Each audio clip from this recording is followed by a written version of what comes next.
So one of the big problems with a lot of low to mid-level and even some high-level Belmont players is getting out of disadvantage. So I'd probably say there are 4 different types of disadvantage.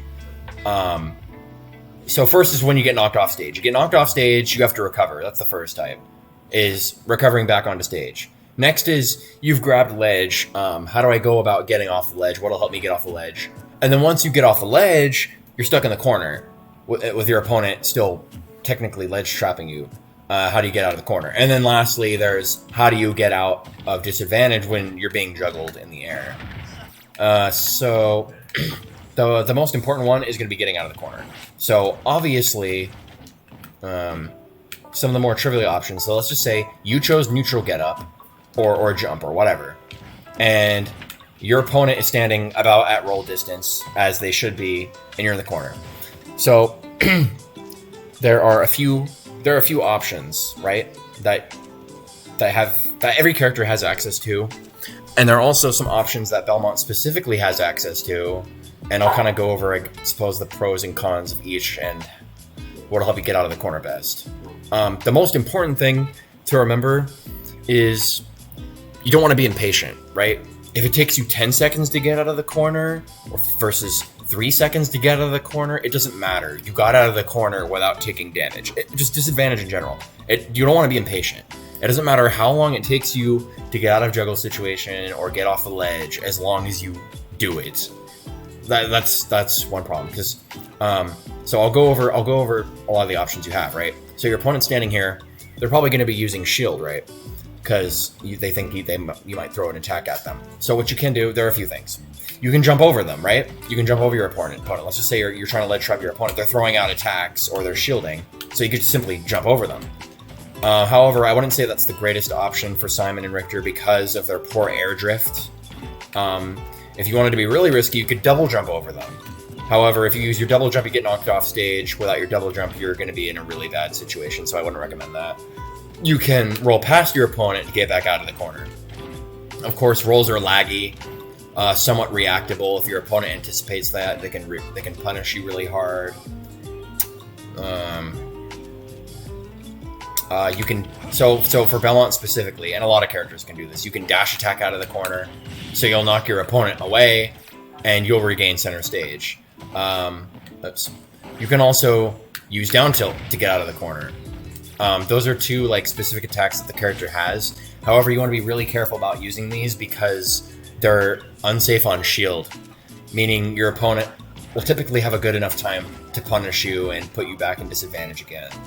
So I wouldn't recommend using those all the time, because something I see that a lot of Simon and Richter players do is they'll get back on stage and they'll immediately go for one of those 2 options.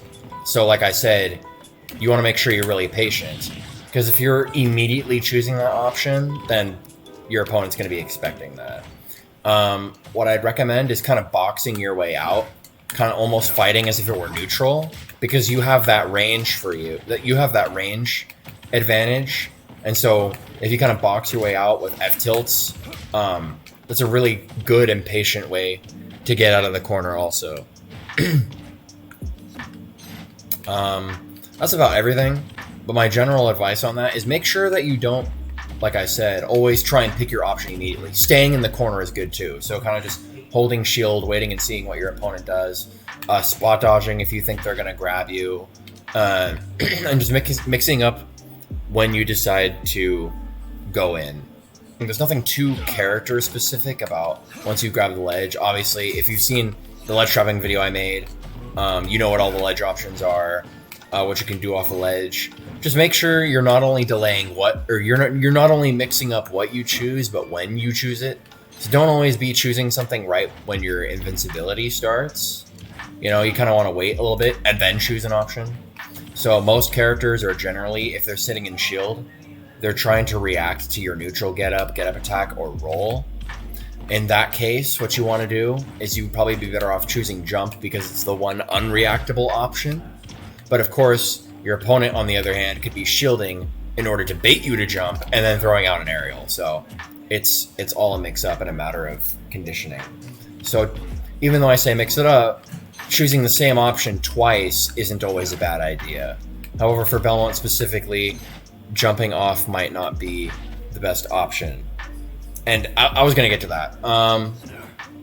If your opponent's not respecting your space, you can throw holy water on them, and it's a little bit difficult for them to challenge, but just remember that when you re-grab the ledge, you don't get your invincibility back. So they can punish you for that. One really big thing I wanted to mention, which is kind of on the same topic of recovering back to stage, is using reverse cross. This is actually really important because I started using this like a few months ago, and people still don't, or some Belmont still don't use it. Let's just say you get hit off stage. It's really important that you're able to decide and react to whether your opponent is trying to go off stage and edge guard you or stay on stage and ledge trap you.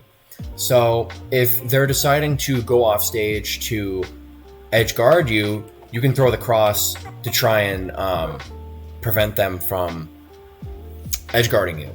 However, the opponent, if they anticipate this, they can go under the cross or above the cross to hit you.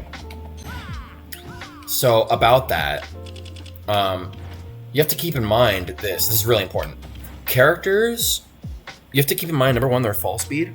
But the other thing, you can't vary your double jump height. So you know what a full hop is. I'm assuming you know what a full hop is. If you just hold the jump button, you jump max height. If you tap it, you don't jump as high, as you see here. However, during your double jump, it's a fixed height. Whether I tap it or hold the button, it doesn't matter. Why I bring that up is, again, somebody can go under the cross pretty easily. If you see your opponent dropping down, that means they're probably trying to go under it. So if you throw it, if you anticipate where they're going to drop and then throw it, it's going to make it a lot harder for them to go under it. So if you're here and your opponent's like a little bit below you and you see that, I probably wouldn't throw a cross because they're trying to go under it. However, going over the cross is hard for them because they can't change their double jump height. Like their double jump height is fixed. So they have to jump and then fast fall down. So why I'm saying that is it's a lot harder for your opponent to go above the cross than over it. So the lower you can throw it, that was too low. The lower you can throw it and make it back, the better. And sometimes if you think they're going to go low, you could get away with instant tethering because they're looking for you to throw the cross. They're looking for you to throw it and go under you and hit you. But if you just instant reel, then that beats that. So there's still like mix-ups within mix-ups of that. But of course, if they have to go over the cross, they have to use their double jump height. And they might end up jumping so high that they won't be able to make it back.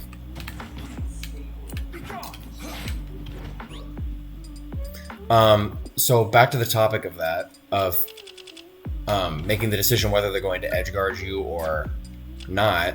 Let's just say they don't want to edge guard you, right? They decide to ledge trap you. So what's a really good strategy is throwing it the other way. So let me just turn on control. So now they're ledge trapping you, right? And the cross comes back. And so they have to either jump over it or put up their shield. So a lot of characters like Palutena or Wolf who try to catch, say, neutral get up with a smash attack can't do that anymore.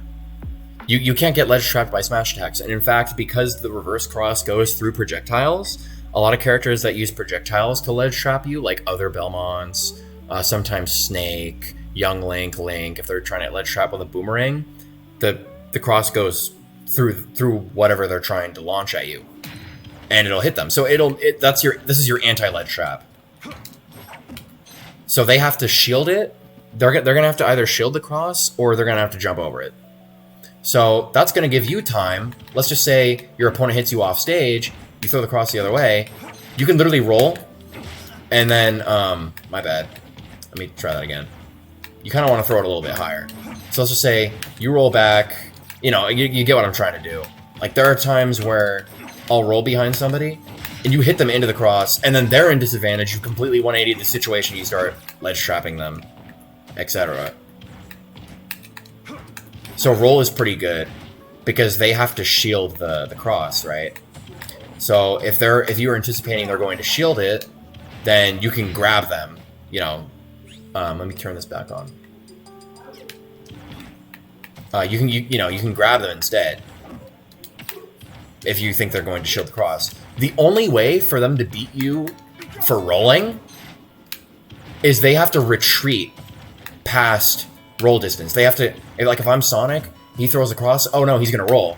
He tries to like go back and punish your roll. If he knows the matchup well enough, he knows that you're going to catch the cross and absorb it. So if he backs away, if is here, oh, it goes through the stage too. Fun fact, yeah. He'll go back and try and say grab you or however he's going to punish you. So what you can do if you think he's going to do that, you just wait. You see him back up. Oh, I can neutral get up now. Because Sonic backs up and respects the cross, he lets you get back on ledge for free. Another really good one is jumping and air dodging. So if you throw it at a decent height, you can jump air dodge, and it makes it even harder to punish your jump. However, if they're under you, they might be able to punish you, at least show the invincibility. So that's another good one too.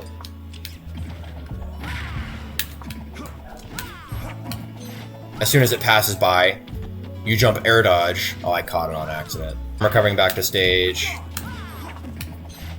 You know, you're fully invincible. If they're under you, they try to hit your air dodge, there's just a cross coming back, and it makes it really hard to punish.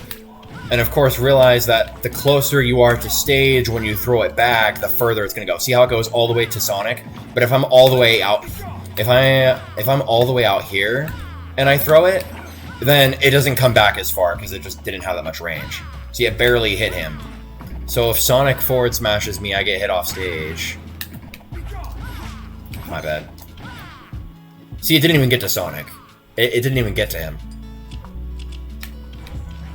So you gotta, it kind of helps if you're closer. But of course, if somebody reads that you're gonna throw cross off stage, then they can just go and hit you. So you have to have a pretty good read on whether they're going to edgeguard you or not. So a couple like very minute details that are actually really important is this. It's better to throw the slow cross than the long one because it lingers. So if I throw the short cross, I can actually jump behind it and it lingers longer as I'm air dodging, for example. Another really important thing is remembering not to tether until it starts coming back. And the reason that is if you instantly tether, so let's just say, okay, I grab the ledge, but the cross isn't back yet. So I don't want to choose my option until cross comes back. Well, because you instantly tethered, look at this. Your invincibility's gone, and the cross hasn't even come back yet. So what you want to do is you want to throw it, wait. Okay, now the cross is coming back, so you can choose your option without losing ledge invincibility. That's the main part I wanted to get or talk about on that. So I would say if you want to air dodge, throw it slow in the air. Like that. See how it lingered like that? If I throw it on the ground, well, it doesn't really help me. Because if I jump an air dodge, if they want to punish that, if they want to punish that, my opponent, they're going to have to jump anyway, and the cross is on the ground, so that doesn't really affect anything. So and again, my opponent can't even shield if they're in the air. So if I think they're going to punish me, then I throw it in the air, and they're going to have to air dodge to avoid the cross to punish me. You know, it makes you a lot harder to ledge trap by throwing cross the other way. But again, like I said, if somebody knows that you're going to throw it in the opposite direction, they can just hit you for it. So when DIing, if you are at least somewhat sure you can survive, it's better to DI up and in instead of just in. Okay. So if I DI in, I get launched at that angle. If I DI up and in, it looks like this. So that's the risk. If you DI up, though, you're going to have a little bit more knockback, and you might risk dying for that. So, first of all, you have to know that you're at a percent where you can DI up and in. Why I'm saying that, the higher you are, the more you can mix up your recovery. So if I'm up here, I could probably make it back without air dodging. As compared to me air dodging in, I'm not air dodging. He barely made it back. Here's what happens if I DI down and in. No, I can't make it back. So usually people will tell you to DI in because it reduces your knockback. However, as Belmont, it's kind of a different story because you want to be able to make it back. So like, the further away you get knocked off stage horizontally, and the lower you get knocked, the less you're able to mix up your recovery. Because if I just get hit off stage, I have to air dodge in, jump, and then tether. That's like there's no mix up at all. It's completely. So if I'm fighting against Belmont and I know he got hit at that distance where he has to air dodge in, jump, and tether, it's completely predictable, so I can go edge guard him if my character is capable of going off stage. However, like I said, if you DI up and in, you can drift back, delay your tether, and mix up your recovery that way. So that's what I mean. Like, the higher you get knocked off, and the less horizontally you get knocked off stage, the more you can mix up your recovery. But if you get knocked off further off stage horizontally and lower, you can't mix up your recovery as much. So here, for example, I can throw cross, jump, and still make it back. But if I get knocked off super far off stage, I don't have enough air drift to throw cross and make it back sometimes. Here I was, but hopefully you get the idea. And you gotta really be good at managing your resources because cross, you get 1 per recovery pretty much. Air dodge, if you get hit, you can air dodge again, but jump is the really important one. If you burn your jump and get hit, you don't get it back. So that's like the really important one that you need to keep track of. There are some like more extreme cases. If you think somebody's going to challenge you and you outrange them, you can challenge. You can challenge them with nair, but I wouldn't really risk it. If you're really sharp, you can even challenge them by throwing out aerials before you tether, but I'm not even at that point to get good enough in recognizing that yet. I might have to try working with that myself and the spacing for it. It might become useful to fend off somebody who's edge guarding you. I'm not sure yet because I haven't seen people who play the character do it. You know, you might get 1 or 2 fares before you tether to the ledge. And if you get hit really high, you can even throw axe, but I wouldn't recommend it. It's only if you're launched like super high. Also, if you're launched high, I don't think I am, you can down air. And if you down air, you can cancel your momentum with holy water. Let's say you're being juggled, right? You're getting hit upward. That's a really bad spot because, again, they have no air drift and they don't have many options to get down. So the most trivial one is the down air. So pros, it bounces off of shield, right? Let's just say Sonic shielding. You hold left or you can hold right and influence the direction that you bounce off of them. That makes it a little bit less, more difficult to punish out of shield for the opponent. So again, I can go backwards or forward. It's honestly kind of a 50-50. So the opponent has to guess where you're gonna bounce. But the problem is, let's just say he reads you're gonna down air, and hits your landing for it. That's the worst part about down air. So sometimes instead of down airing, it's better to drift back and land with forward air.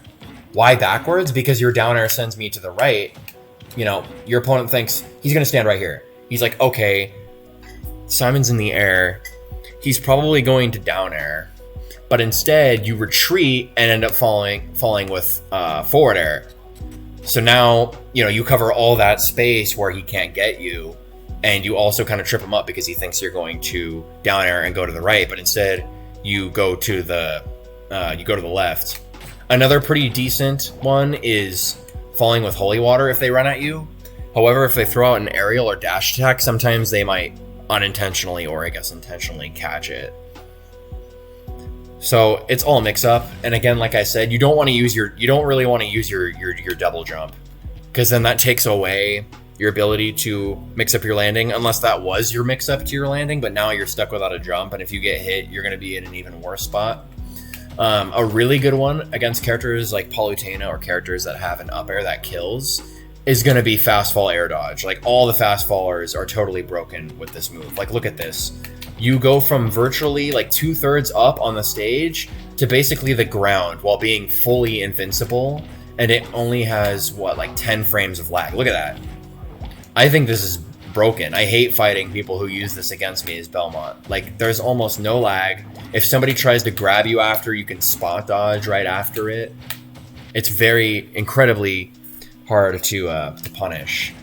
And again, let's just say I'm Sonic or another character. I think my opponent's going to land with an empty fast fall air dodge or neutral fast fall air dodge. I'm going to start charging down smash to cover the landing. So I'm fighting Palutena. I'm tired of getting, like, the Palu player is like, I'm tired of him air dodging my up airs. I'm just going to use down smash to cover the landing. So if they're charging down smash, then that's your perfect opportunity to just go ahead and down air them or throw holy water on them, you know.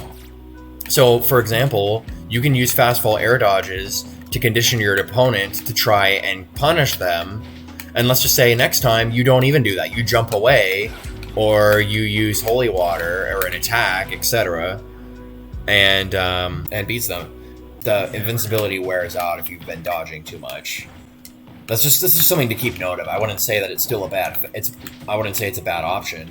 Oh, another really important thing is fast falling. So if I get knocked in the air, I can't fast fall. I'm pressing down and you can't fast fall. Normally when you fast fall, you just jump, press down.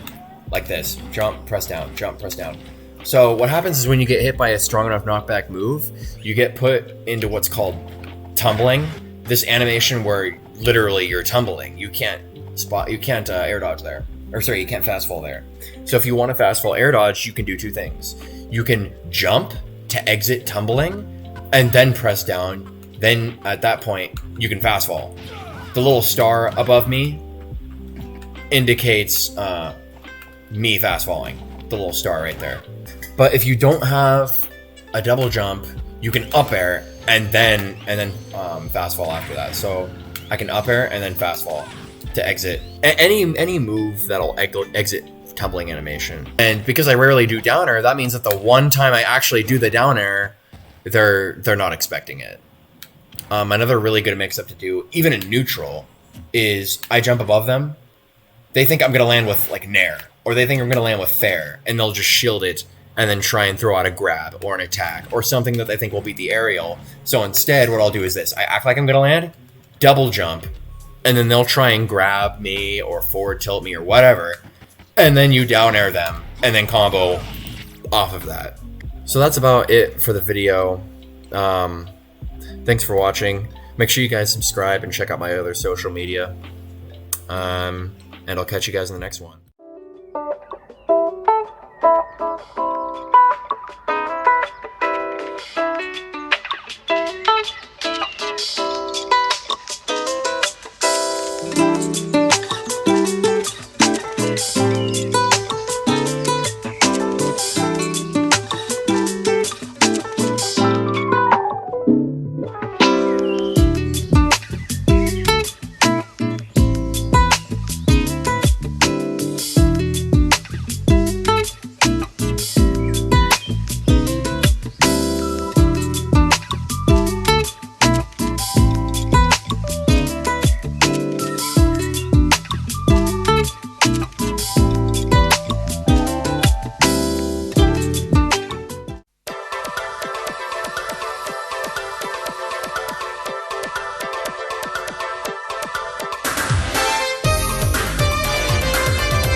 This is a character in Belmont that should be edge-guarded rather. Oh my god! Dude, that was disgusting. Oh, looking so good, but down air does miss. But unfortunately, unable to find a punish right there. Oh my god. As long as Sorting had that ring. Wow, he picked it up? Oh my lord. Hits him with the initial holy water and then with the blast of the holy water. And hits him with another holy water. Knows where he's gonna go. Oh my. I see this.